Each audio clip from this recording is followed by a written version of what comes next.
Bab 3. Dimas telah sampai di rumah Lisa. Baru saja sampai di depan pintu, Lisa datang dengan berlari. Istri keduanya itu segera memeluk Dimas. "Mas, aku ada berita bahagia untuk kita," kata Lisa. Dimas mengernyit. "Apa?" "Sebentar lagi kamu bakal jadi ayah dan aku jadi ibu," ucap Lisa sumringah. Dimas kaget. "Beneran sayang?" Lisa mengangguk lalu memberikan tes pack pada suaminya. Dimas mengambil hasil tes itu. Dia tersenyum bahagia dan memeluk erat Lisa. "Terima kasih sayang, aku sangat bahagia," ucap Dimas. Dimas mengecup seluruh wajah Lisa. "Mulai sekarang kamu tidak boleh capek-capek. Harus makan yang banyak dan jaga diri untukku." Dimas mengelus perut Lisa yang masih rata. Dimas membawa Lisa kembali ke kamar. Dia merebahkan istrinya itu di ranjang. Dia kecup kening Lisa dengan sayang. Lisa telah memberikannya kebahagiaan yang tiada tara. Akhirnya penantian selama 5 tahun terwujud juga. Istri keduanya telah mewujudkan itu semua. Dimas menelpon orang tuanya dan mengatakan hal itu. Mereka juga merasa bahagia mendengarnya. Hanya anak yang masih belum Dimas beri kabar. Besok saat dia berkunjung ke sana, Dimas akan mengatakan pada anak, istri pertamanya itu juga akan menjadi seorang ibu. Dimas berbaring di samping Lisa. Dia membawa Lisa ke dalam dekapan dadanya. Tiada henti-hentinya Dimas memberikan kecupan-kecupan hangat di puncak kepala Lisa. Pagi harinya Ana telah menyiapkan sarapan untuk Dimas. Seperti biasanya Dimas akan datang pagi-pagi sekali untuk sarapan di rumahnya. Rumah Ana bagaikan warung makan dan Ana penjualnya. Dimas hanya datang untuk makan saja. Selepas itu dia akan pergi. Inilah keadilan yang diberikan Dimas untuknya. Yang terpenting, Dimas sudah mengunjungi istri pertamanya itu. Dimas masuk ke dalam rumah dengan wajah berbinar bahagia. Dia langsung saja memeluk Ana yang tengah menata makanan di meja. Ana sedikit heran melihat tingkah Dimas. "Kamu terlihat bahagia sekali. Ada apa memangnya?" Dimas mengecup bibir Ana sekilas. "Sebentar lagi kamu akan menjadi ibu." Ana melongo heran. "Hah? Menjadi ibu?" Dimas mengangguk. "Lisa sudah hamil dan aku akan menjadi seorang ayah." Ana kaget mendengarnya. Dia menatap wajah bahagia suaminya itu. Ada rasa nyeri di dalam hatinya. Dengan mudahnya Dimas mengatakan hal itu. Dimas tidak memikirkan perasaan Ana.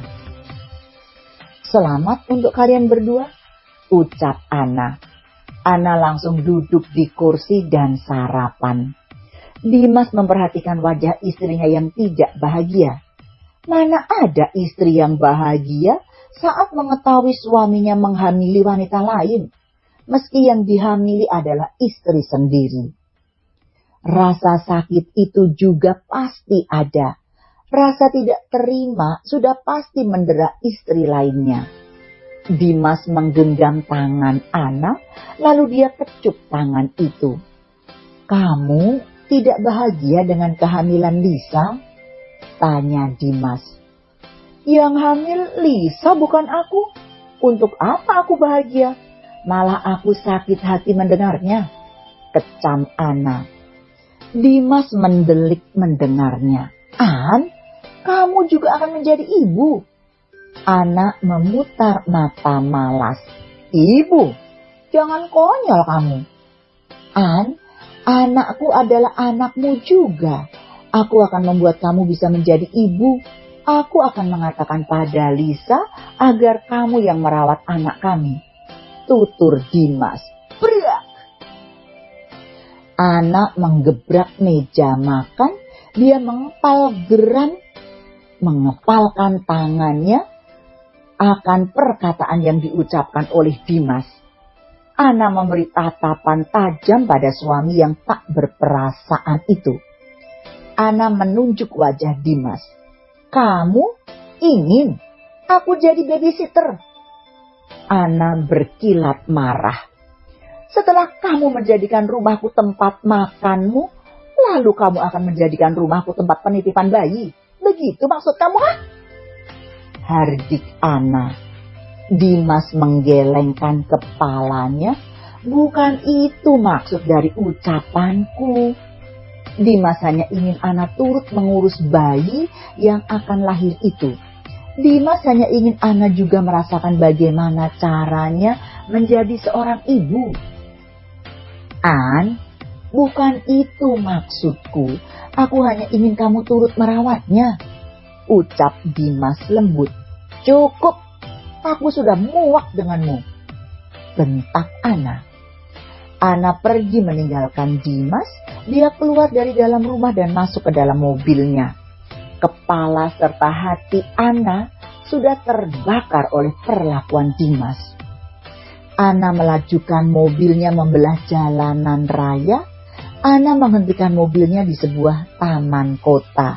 Dia keluar dari dalam mobil. Ana berjalan menuju kursi taman. Dia menutup wajahnya lalu menangis terseduh-seduh. Ana meratapi nasibnya yang menderanya. Kini madunya telah hamil. Pasti Dimas akan lebih menyayangi Lisa.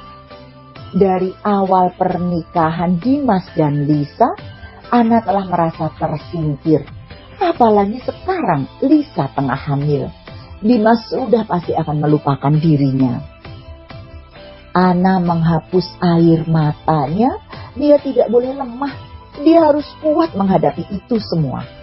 Ana mengambil batu dan melemparkannya ke sembarang arah.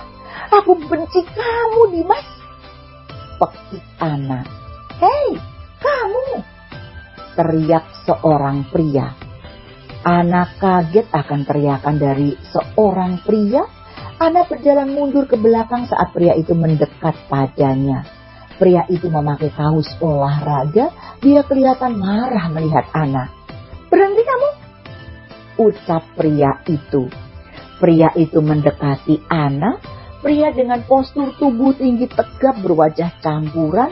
Rambut hitam pekat dengan bola mata kebiruan. Kulit putihnya bersinar saat diterpa sinar mentari. Ana gelagapan dan bicara terbata-bata. "Kamu mau apa?" "Lihat itu. Kamu yang melemparku pakai batu, kan?" Pria itu menunjukkan batu kecil yang dipegangnya. "Kamu sengaja melakukan ini padaku?" Ana mendelik melihat batu di tangan pria itu. Bagaimana bisa batu yang dilemparnya malah terkena pria tampan itu? Ana menangkup kedua tangannya. "Maaf, aku tidak sengaja." "Mana kamu yang terluka?" "Kepalaku. Kamu harus bertanggung jawab," ucapnya. Ana mengeluarkan beberapa lembar uang dari dalam tasnya. "Ini untuk biaya pengobatan." Pria itu malah kesal melihat Ana memberinya uang. "Kamu kira aku tidak punya uang, ah?" Pria itu berkacak pinggang. "Simpan saja uangmu, aku tidak membutuhkan itu." Ana menatap heran. "Lalu, aku harus apa untuk menebus kesalahanku?" Pria itu menatap Ana dari atas sampai bawah. Dia lalu mengambil tas Ana. Pria itu mengambil ponsel milik Ana. "Hei, itu ponselku," pekik Ana. "Aku tahu. Aku ingin nomor ponselmu," katanya. Pria tampan itu mengambil nomor ponsel Ana. Dia juga menyimpan nomor ponselnya di telepon Ana. Setelah selesai, dia kembali memberikan tas Ana. "Namaku Ray. Itu nomorku," ucapnya. Ana melihat ponselnya, dia melotot saat melihat nomor baru dengan nama Ray. Nomor itu bernamakan Ray My Love. Hei, kamu tidak waras? My Love apaan ini? Peki Ana. Kamu sudah melukai diriku. Selama 1 minggu kamu harus menjadi pacarku, ujar Ray. Enak saja, aku ini sudah menikah. Kamu itu pasti sudah gila, kesal Ana. Ray cukup kaget mendengarnya. Wanita cantik di depannya ini sudah menikah. Ana seperti seorang wanita dewasa yang belum menikah. Dia masih muda dan sangat cantik. Ana menikah di usia 20 tahun dan sekarang usianya baru 25. Aku tidak peduli kalau kamu sudah menikah. Aku ingin kamu bertanggung jawab atas luka di kepalaku ini. Dalam 1 minggu kamu harus jadi kekasihku, tutur Ray. Ray segera berlari dari hadapan Ana. Dia tidak mendengarkan teriakan Ana yang memanggil namanya. Ana menghentak-hentakan kakinya dengan kesal. Rayhan Alberto Pratama, pria berumur 27 tahun, seorang pemimpin sebuah perusahaan properti. Rayhan, pria keturunan campuran Amerika, berwajah rupawan dengan mata kebiruan. Para wanita banyak yang memuja-muja dirinya. Rayhan seorang Casanova. Baginya wanita hanya mainan di atas ranjang. Belum ada satu wanita pun yang bisa memikat hati seorang Rayhan. Ray masuk ke dalam rumah. Dia tertegun melihat mamanya tengah duduk menunggu di sofa ruang tamu. "Mama, kapan datang?" tanya Ray. Ray langsung saja duduk di sofa berhadapan dengan orang tuanya. "Baru saja," jawab Dila, mama dari Rayhan. "Ray, malam ini kamu temui anak teman mama ya?" Ray memutar mata malas. Selalu saja setiap mamanya datang hanya membahas perjodohan saja. Kali ini entah dari keluarga mana lagi yang akan menjadi calon istrinya. Anak siapa lagi yang akan mama jodohkan dengan Ray? Dila tersenyum. "Namanya Dini. Anaknya cantik dan sopan. Dia anak teman mama arisan. Ray sudah punya pacar. Jadi batalkan perjodohan ini." Dila kaget mendengarnya. "Beneran? Kok kamu gak bilang-bilang? Mama sudah buat janji sama Dini dan mamanya. Kamu temuin dulu deh Dini itu." Ray berdecak. "Makanya jangan asal buat janji, Ma.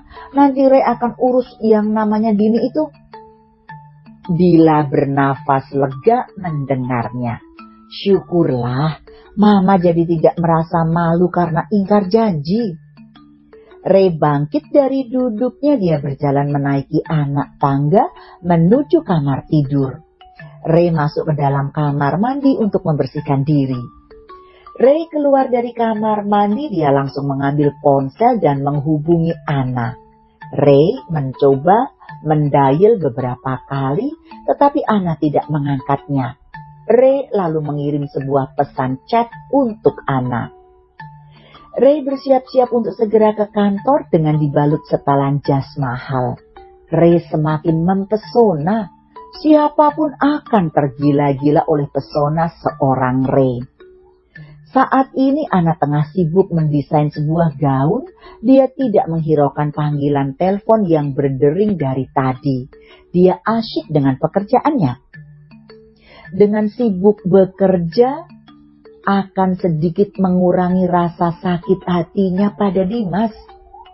Ana juga tidak ingin berlarut-larut dalam kesedihan. Semua sudah terjadi dan tidak dapat diulang. Menangis meraung-raung pun tiada gunanya.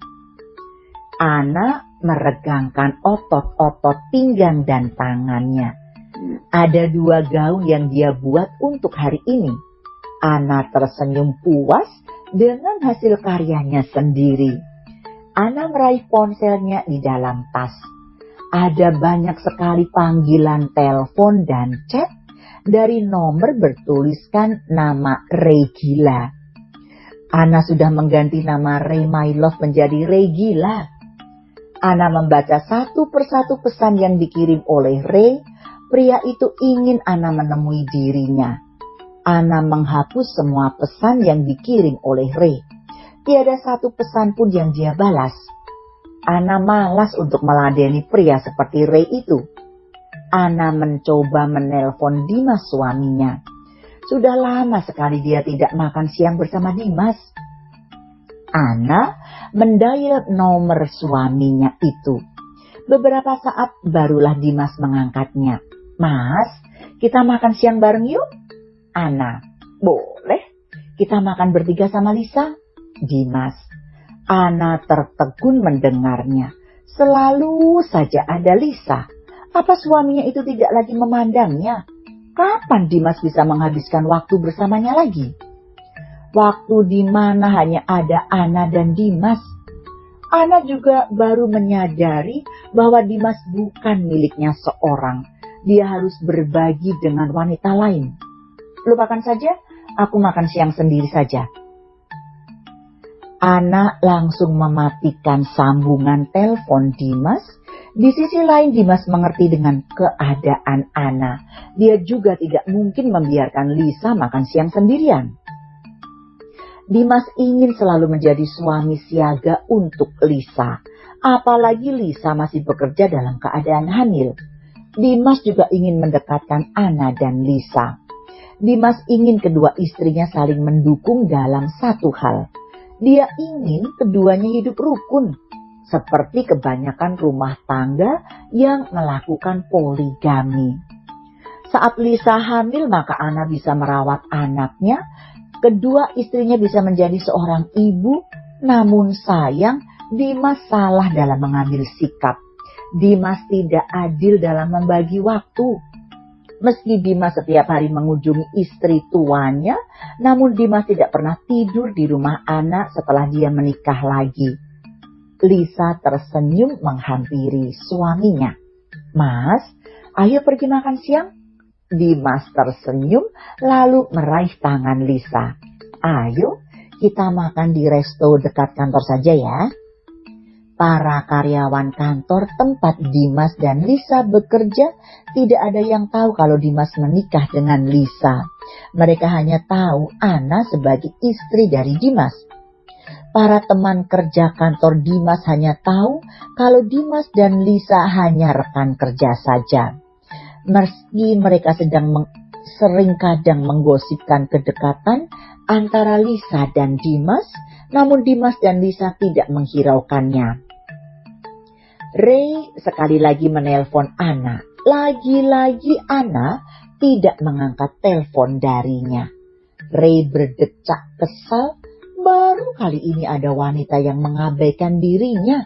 Sial, dari tadi teleponku tidak diangkat, pesan dariku juga tidak dibalas. Gerutu Ray. Ray menelpon asisten sekaligus temannya Diki. Diki, cepat ke ruanganku sekarang. Ray duduk di kursi kebesarannya, dia mengendurkan dasi yang melekat di leher. Ray kesal sekali pada Ana. Dari pagi sampai siang ini, Ana tidak mengangkat, tidak mau membalas pesan darinya. Diki masuk ke dalam ruangan Ray. Ada apa? Kamu pergi cari tahu informasi mengenai seorang wanita. Titah Ray.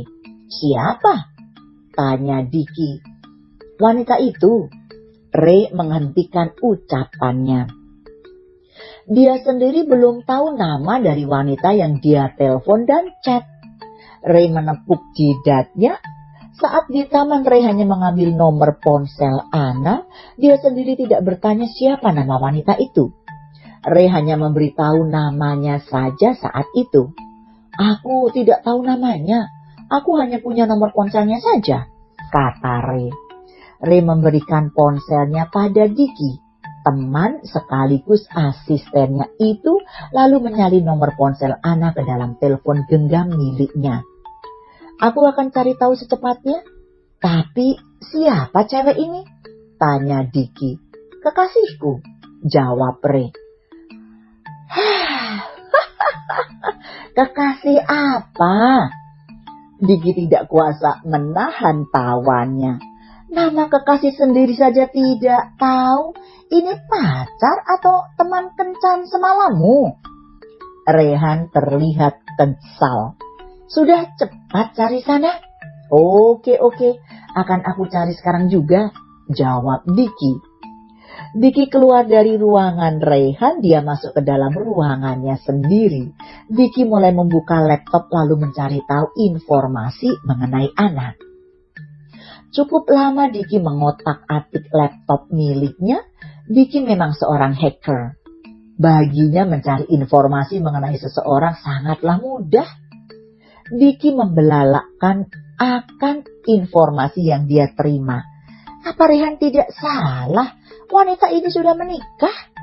Diki mengelus-elus dagunya. Dia lalu menelpon seseorang untuk memata-matai Ana. Diki ingin memberi informasi sedetail mungkin kepada Rehan. Diki juga mencari tahu informasi mengenai Dimas, suaminya dari Ana. Bersambung.